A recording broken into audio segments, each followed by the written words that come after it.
Hello and welcome to another episode of Tales from the Doghouse. Separation Anxiety Explained. I'm Ness Jones from Separation Anxiety in Dogs Decoded in Australia.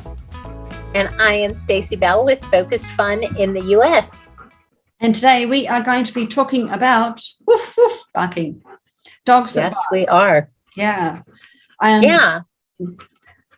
No, I was just going to say that barking, there can be so many reasons why a dog barks, right? It can be just down to communication, or it can be fear or anxiety related, but it can really affect training, right? Yeah. So we thought we would go through some of the common reasons why dogs bark during separation anxiety training, and then troubleshoot that a little bit. What can you do about it? Yeah. So obviously, probably the most obvious reason why dogs climbing on my lap is that there might be something outside that your dog is alerting to. Yes. That's like a pretty obvious one. So if there's somebody walking by, is there a squirrel? Is there a kangaroo? Is there the postman at the front door? I had plenty of clients with that. Yep. We've actually got a sign on our front door, right? So I keep the timber door shut. And there's a little sign, mind you, it's only that big, but it does say do not knock. And do you think postie, when they're delivering a parcel, will not lock? No. Bang, bang, bang. And the dogs go wild, yes. Of course. Yeah. I'm actually thinking of getting a little stand with a big sign on it saying do not knock. Don't do it. I also have so we have a kind of a long driveway. So at the end of my driveway, I have a sign that says, because we don't, since we have a long driveway and we're really set back from the road, people only really come up our driveway if they're delivering a package or if I'm expecting them. We don't get just random people passing by the house. So at the end of our driveway, I have a sign with a big yellow arrow that says, put packages here. And it's like a bin that they can put packages in, so they don't have to come up the driveway even. But same thing as you, more than half of them drive all the way up to the front door and knock. And I'm just like, oh, because if I'm on a call or recording a podcast, it's not ideal, but not ideal. But so in addition to things that the environmental triggers that the dog could see, there's also things that the dog can hear, right? So for instance, we have a gravel driveway. So even if Rowan can't see a car driving up the driveway, he can hear it a lot of times and will bark, or that beep, beep, beep that the delivery vans make when they're backing up. Mm-hmm. I don't know if they do that everywhere, but ours make like a beeping sound. Yeah. But even if they're not at our house, if they're probably a half a mile away, if they're doing the beep, beep, beep, Rowan will look and I'll be like, no, they're not at our house. Not at our house. Can I just touch on what you just said? So the other thing is with apartments, dog probably can't see what's going on, but they can certainly hear a lot more because, often the walls aren't that thin, or there's somebody in the hallway. And I think a lot of dogs in apartments struggle for that reason. Yeah. Yes. Especially, I had one client in particular that was fearful of environmental sounds. And we'll talk about that kind of a little bit separately. But she was in a big city. So you have to kind of think of not only the sounds in the apartment building, maybe your upstairs neighbor or your side neighbors or people walking in the halls, but also if your apartment has windows facing a busy road or something like that, you can get a lot of sounds that way. Yeah, actually, I had a lady reach out to me. It's quite interesting. She lives in Connecticut and her dog is fine at home to be left alone in Connecticut, but they have an apartment in, I think it might be New York. I'm not 100% sure. And they go up there for weekends and stuff. And the dog really struggles being left alone. And, it's taking the country dog because they're in a rural environment into the city. And but remembering also that city dogs going into the country can also be like, oh, I don't know. Right. Well, it's funny because Rowan's best friend dog, Odie, lives in a neighborhood. And when Odie comes here, there's a lot of things that not scare him, but he's more alert to. And then when we go to Odie's house, which he lives in a neighborhood, and there's like a lot of cars driving by and a lot of people walking by, Rowan will watch more of what's going on there. Whereas like it's normal for Odie, so he's not even seeing it. And it's just funny because we don't live that far away, but just the environments are very different. Yeah.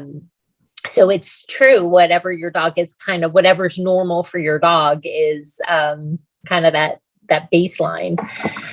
Okay, so what can we do when a dog is barking at environmental triggers, whether they're hearing them or seeing them or sensing them in some other way? First step might be trying to mask them. So you could put film on the window so they can't actually see out. That's not always feasible. Maybe you could, stop access somehow. Depends on the size of the dog, depends on the makeup of your house, obviously. So that would be maybe the first step. Noise-wise, perhaps we could mask it with something in the background, music or what have you. And I really like. Go ahead. I think the masking can be a bit, with the sound can be a bit tricky because dogs' hearing is so good that it's not necessarily going to work. I think that one's a tougher one to do. I think with the masking though, a lot of times it's not completely covering it up, but it's turning the volume down on it. Right. And so like if you have a dog that's really sensitive to a noise, layering a couple different things like brown noise and music, or an old fan that's noisier can be helpful. But you're right that a lot of times it's not going to completely eradicate it. Yeah, so I have a client, Steph, shout out to Steph. She lives in a rural area next to the woods, and she has tried everything to mask it, but her dog is reactive to gunshots. And there's people going hunting in those woods, firing off guns, and that poor dog has a meltdown every time. And it's a struggle for her. She doesn't know when it's going to happen. Obviously, right. It's tricky, but yeah. Anyway. Right. So, just going back to the window film that you were talking about, in case people aren't familiar with it, you can get it on, Amazon is the only place that I can think of at the moment, but I'm sure like home improvement stores also have it, but it's like a static cling kind of film. So it's not actually with like glue or any sticky stuff. You just like kind of put it on there and you can take it off and there's no residue. So if you are renting a home or an apartment, you can totally use it there safely. There are some of them are pretty translucent and then others are more opaque, but still translucent, but just more opaque than translucent.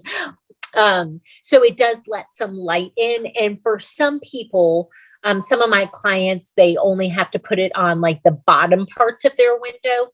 So that's another option too.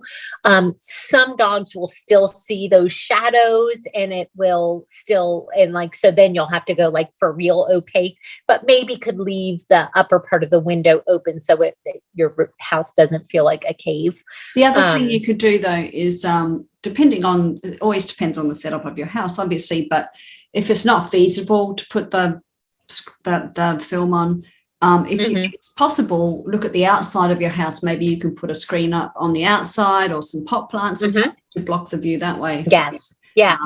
Those kind of tri-foldy things you can put that up. Or trellis with plants, some sort of screen like that, or just pot plants. Especially if you've got a smaller dog, pot plants might be just the thing. So exactly. And another option, now I know we always talk about, more choice, more space is typically better for dogs with separation anxiety, but there are exceptions to that rule. And one of them is exactly this for a dog that's sensitive to visual or auditory stimulus in the environment. Sometimes putting them, if there's a side of the house that's not near the road or something like that, that can be really helpful for cases like this. So that's another option. For sure. Yeah. And that would depend. I mean, if you've got a big open plan house like you have, that could be a bit tricky. Yeah. It just depends on 100%. 100%. The other option is to, one of the things with this where it's not fear related, it's just more of like an alert bark. You can, like at home, when you're home with your dog, really take a baseline as what's normal for your dog. Do they bark 3 times and then disengage and settle?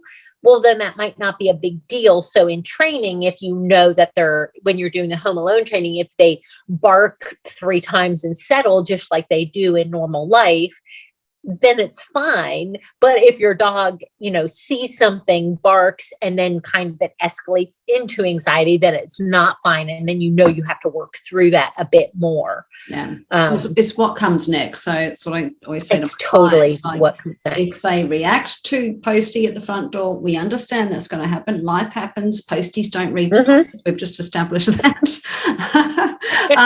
Your dog's going to bark. That's okay. What happens next? Are they going to tip over into anxiety, or are they like, okay, they've gone now. I've done my job. I can resettle. Right. 100%. And so I do have most people intervene when their dogs bark. When they're home, they intervene when their dogs bark. So I always have my clients do a little test. Like, what happens if you do or say nothing?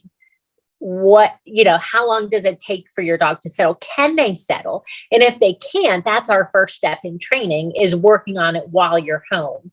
And so what I'll frequently do is just, if the dog is, particularly if the dog already has like mat training or stationing, have them call the dog over, settle on the mat, give them some treats, settle, and then do that super consistently. And then a lot of times the dog will start learning, when I hear something outside, run over to the mat, settle. And then, a lot of times that will somewhat translate over into when they're home alone. Probably not to the same degree as when you are home, but enough so they're at least coming down from that more quickly. Yeah, for sure. Yeah. I'm trying to think if, and so what if, now there is a little switch there. If they're barking at something outside, something they see or hear, and they're actually fearful of it, like thunder or fireworks, or maybe your gunshots in the woods, gunshots, if they're actually fearful of those, then that's a little bit of a different story, because then we're just adding to the home alone, like they're already in that place, and then there's this additional fear. So that can be something that I would definitely, if the dog wasn't already on some sort of medication for their anxiety, I would encourage the client to talk to the vet about medication, because now they have 2 anxiety related behavioral struggles. And so then if medication was not like maybe something they wanted to reach for right away, then I would say like now is the time to be thinking about that additional support. Yeah. It's interesting because Mr. Big has been on fluoxetine because when we moved, he really was struggling. Like he just didn't handle it. But he's also noise phobic. So it wasn't that he couldn't cope with the home alone time. It was just there was some, again, the weird noises. He'd come from like a fairly big block that didn't have houses right next by, to this new house where there's kids banging balls and banging on wall, like kids being kids, and some other weird noises and stuff. And he was struggling. And plus he's noise phobic to things like thunderstorms, blah, blah, blah, blah. And airplanes. Airplanes, yes.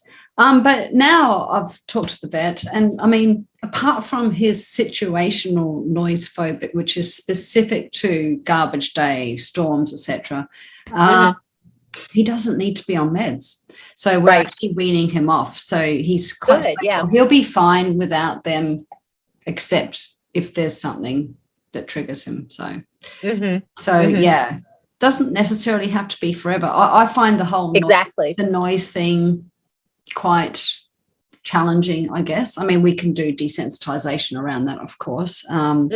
Maybe we should talk about that as well. So counter conditioning, desensitization. Hard when you're not there, though, I feel. If your dog's struggling as well. It's definitely one of those things that you have to work on outside of training first. Definitely. And anytime you're trying to desensitize and counter condition something, you're wanting to have control of the triggering stimulus and B, making sure that you're exposing the dog to it at a super, super low level. And so a lot of things in life that dogs are triggered by in that way aren't controllable. And so it does make it really difficult. And that's why, especially for noise phobias, I'm a real fan of looking at meds sooner rather than later. And especially if it's things that are prevalent in the dog's environment.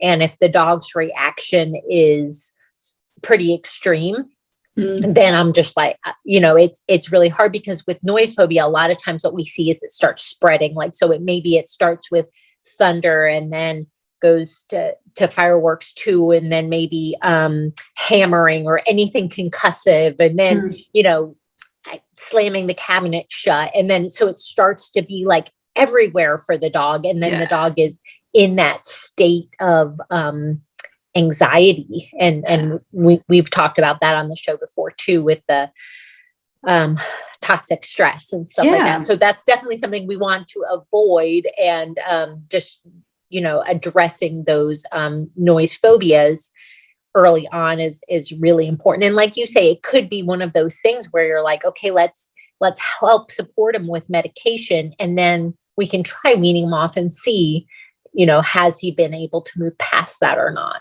Yeah. And I mean, just imagine living in fight flight all your life. Constantly. Right. I mean, everybody in their normal life experiences times where they feel fight flight.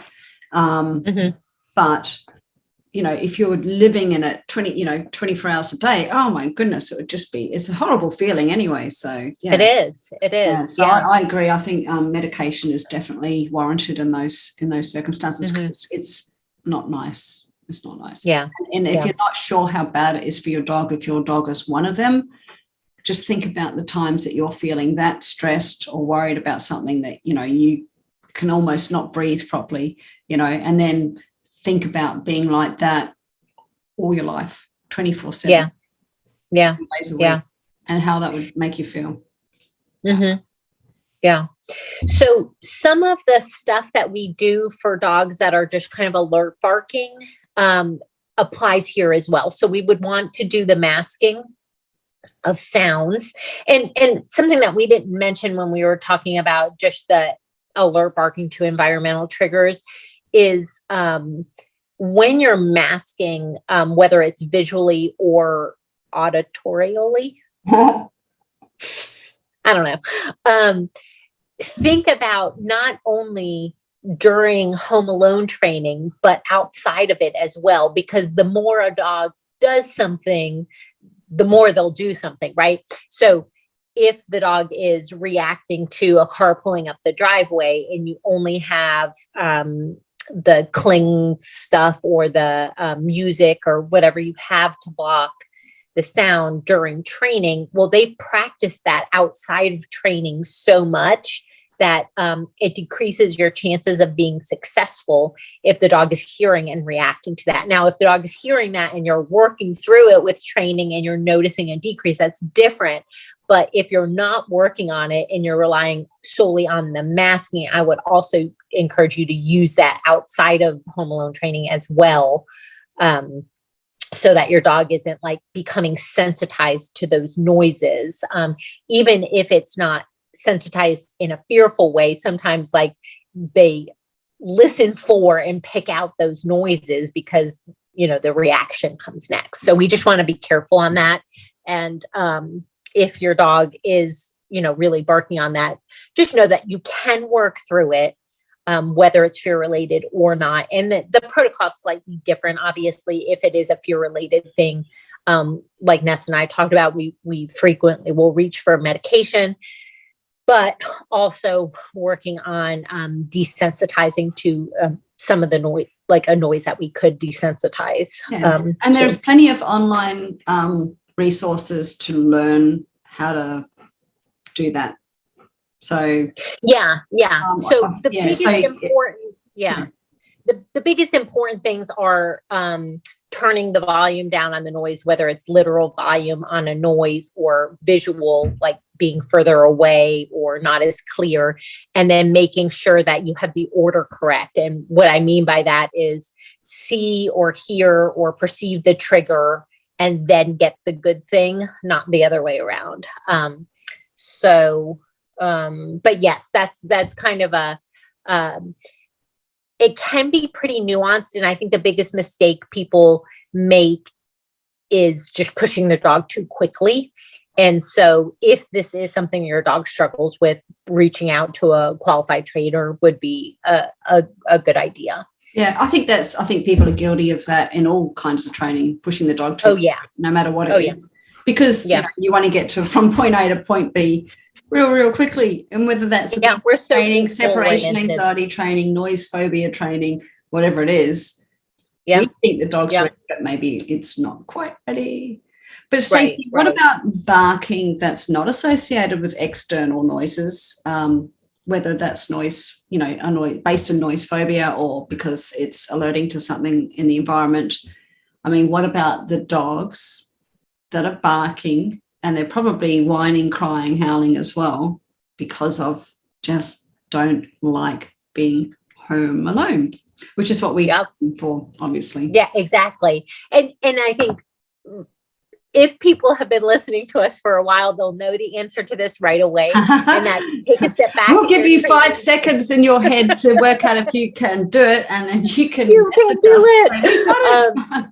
Yeah. So if your dog is doing barking or other vocalizations as a result of just solely being home alone, then likely if you're looking at the bigger context, you can see that your dog is anxious. And so that we would recommend that you take a step back into training and, come back before your dog is anxious so that they're having those safe home alone experiences. I would recommend that if you're listening to this for the first time and you're like, oh, that's my dog, go back and listen to our old episodes or dig into the YouTube channel and go right back to the beginning, because we talk about threshold training, gradual exposure therapy, managing your absences, why we manage our absences, how to manage our absences, and desensitization training. Yep. There's one more kind of category that I thought of that can really affect training, and that's those dogs who do it can be sometimes when they're frustrated, or it could also be when the type of dog that is just looking to communicate, right? They're just looking to communicate their needs, but they're really vocal about it. And some people call that demand barking or demand vocalizations.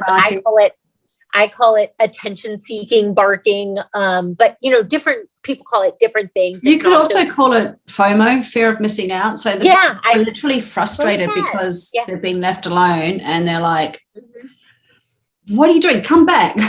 You're going off to have fun. I want to come as well. Fear of missing out. Right. Right.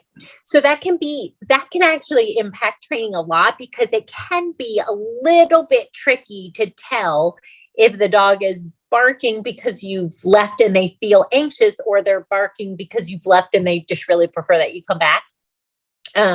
So with that one, I always, if the dog is normally kind of vocal outside of training, like with all of these, you're looking at, what is normal for my dog and kind of comparing that, right? So with this one, I really want to do that again, but I really, really want to work on the attention-seeking barking or the FOMO kind of stuff outside of training too, and giving the dog a more acceptable way to communicate, making sure all those areas of enrichment are checked off. So we're talking about exercise, we're talking about mental stuff, we're talking about social stuff, we're talking about agency, we're talking about security, we're talking about all of those things. So we want to make sure that as a whole, the dogs are getting their needs met, because a lot of times that frustration or the attention seeking kind of stuff stems from unmet needs.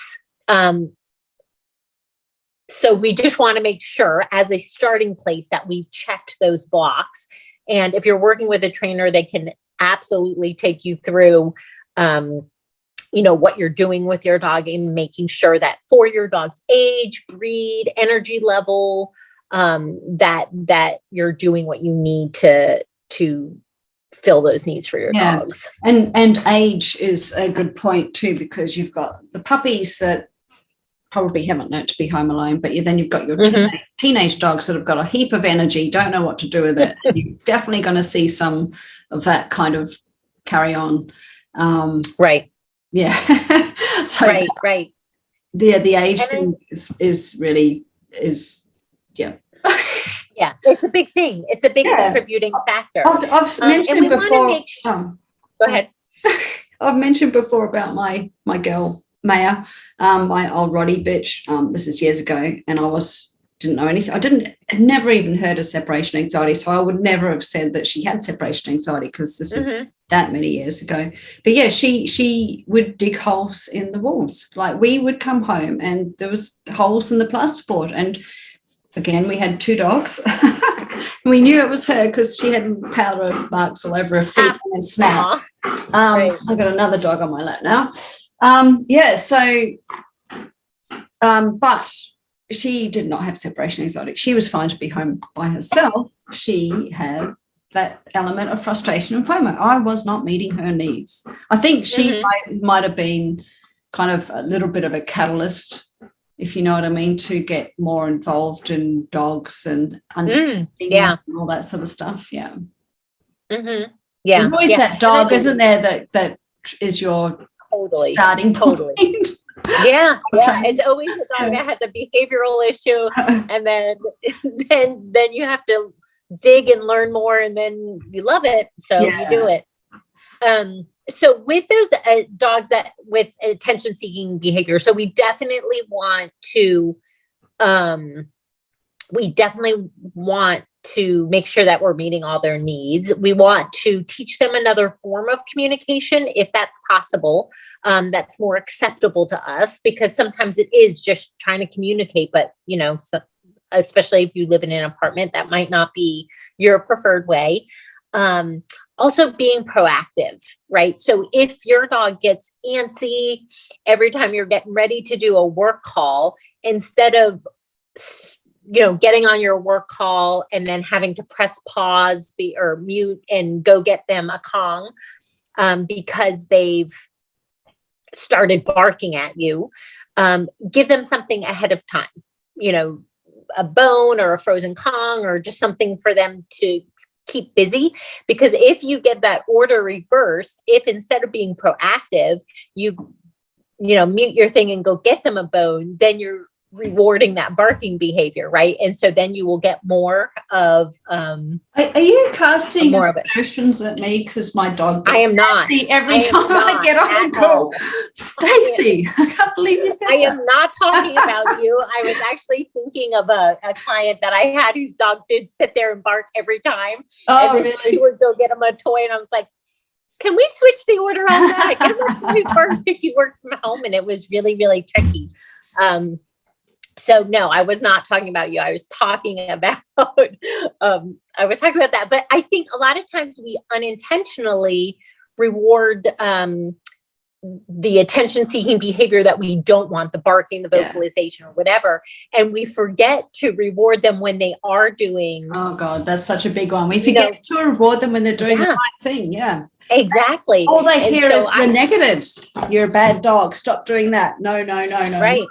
Instead of saying, oh my God, look, you're lying down, you're nice and calm, here's a treat. Yeah, exactly. Right. So it's like reinforcement drives behavior, right? So if we're rewarding and I say this to every single one of my clients, reward what you want to see more of. So have that pot of treats or, some in your pocket or whatever. And every time you see your dog doing something that you would want to see more of, reward them for it. Or, some dogs are more praise oriented or whatever, but, just make sure that you're reinforcing your dog for doing those things. I think people get really hung up on that, and it's easy to do the opposite of what you just said. It is so, because like when a dog is like barking at you or whining or whatever, like for me, I mean, some people aren't bothered by barking, but I really am not a big fan of not like a woof woof, that's fine. Like, but like continued barking, hey, like, hey. yeah, like I can't do that. No. So,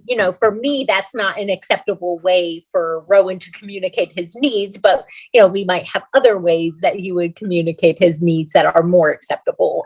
So I think just one point that you've raised about making sure their needs are met. And I think we can see barking at times when we say we're doing some training, deep home alone training, and maybe the dog is expecting its dinner or it needs to go out to toilet. They might bark then, and that's got nothing to do with the environment. It's got nothing to do with anxiety or attention seeking even. It's like, I need some help. I really need to go to the toilet. Right. And I think that's a really important one, because not only are you putting them in a situation that's hard for them, like they're learning how to be okay with being home alone, but then they have this conflict feeling of, I really have to go to the bathroom and I know I can't go here, or this is the time we usually do this and we're not doing this. So you're making something that's difficult more difficult and surrounding it with like more emotion. So it's really important to do kind of a checklist before you do your training to make sure that, your dog isn't expecting something else. They've gone to the bathroom, they've eaten if it's time to eat, they've had exercise. Rowan's having a dream.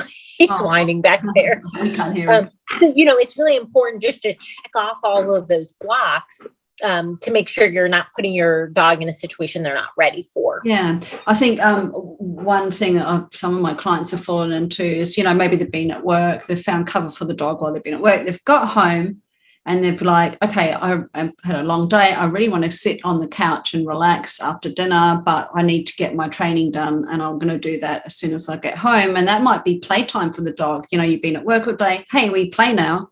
And you're going, no, we're actually going to do some training, and dog might start barking because they're like, what? Yeah. Well, and you can kind of expect that the dog would be excited that their person is back and want to do that. So just having a little bit of a routine around getting home, playing, doing something calming, and then doing training is a good way to move forward with that. I had a client who we were working with attention-seeking behaviors, and her dog got a like a greenie bone. It's like a dental chew. Oh yeah.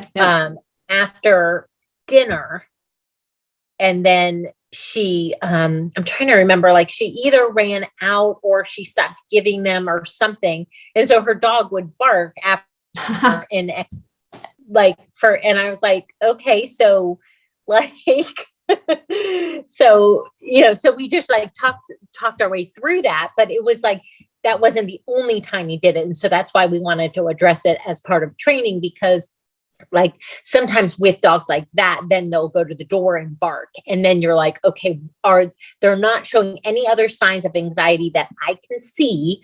So we think this could be more of that demand barking. And so it's the same thing with the other barking that we were talking about. The more they do it, the more likely they're going to do it again in the future. Address it with our clients.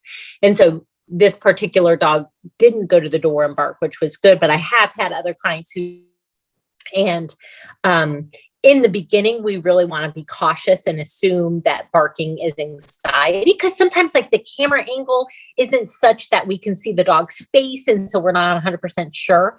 But then as training goes on, sometimes we will, if we're not seeing any other signs of anxiety and we think it could be like that demand barking, attention seeking barking, FOMO kind of thing, we can take a peek and see what is on the other side of this barking.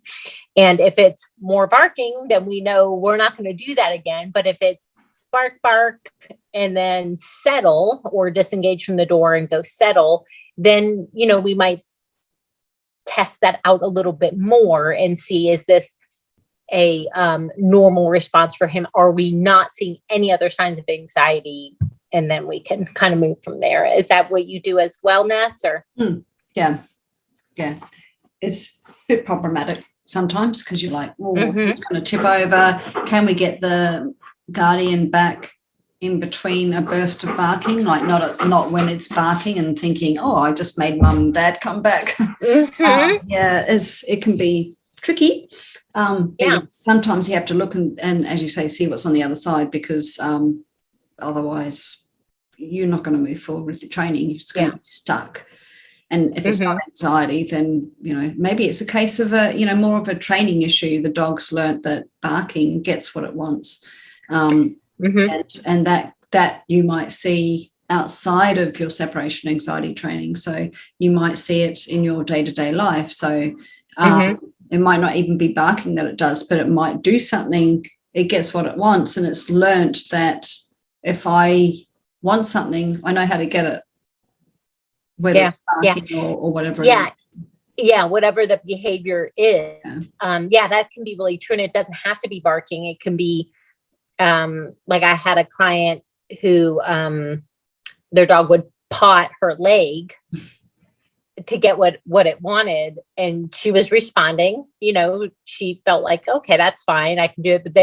But then the dog started pawing at the door, and we're like, ooh, well, that's usually an indication that the dog is not comfortable. But she would just be sitting there like, loose and, and then paw at the door, like kind of haphazardly. And you're like, okay. So it can be the same thing. They can learn pawing at the door gets mom back. And here we have a decision, right? We don't want, particularly if we think there might be a chance that the dog is experiencing some form of anxiety, we don't want to leave it and have the dog escalate even further. And even if it's not anxiety, we don't want barking or pawing at the door to be part of the picture when you're out, right?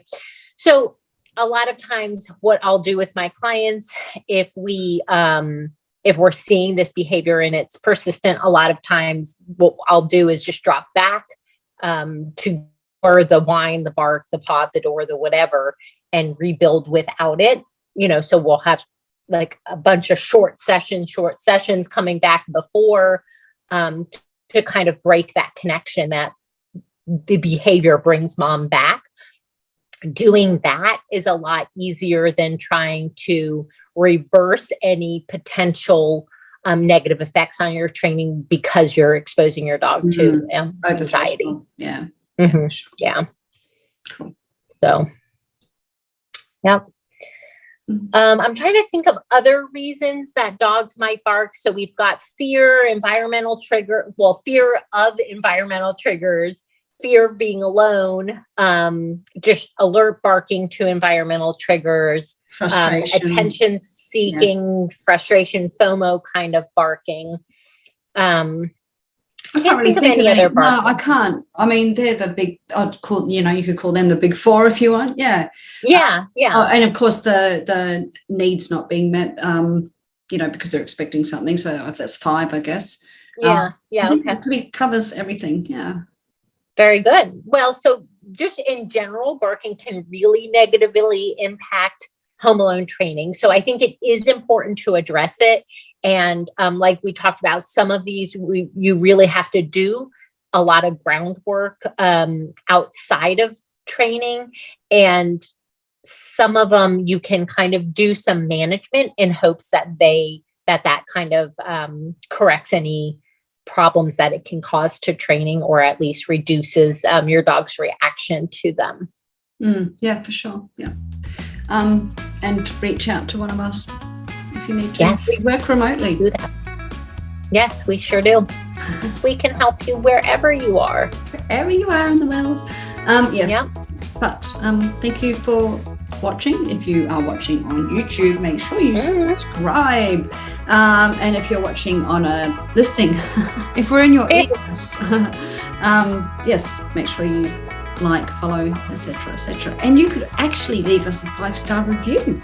Woo! Or any feedback, or just reach out to one of us and let us know if there's a topic that you are looking forward to hearing about. We are happy to cover listener requests. Oh, we definitely are. And if you, our details are on the bottom of this. So if you want to reach out to us, you can book a call with us. Zoom. Mm-hmm. We can chat. Sounds good. We'll see you guys next time. See ya. Bye.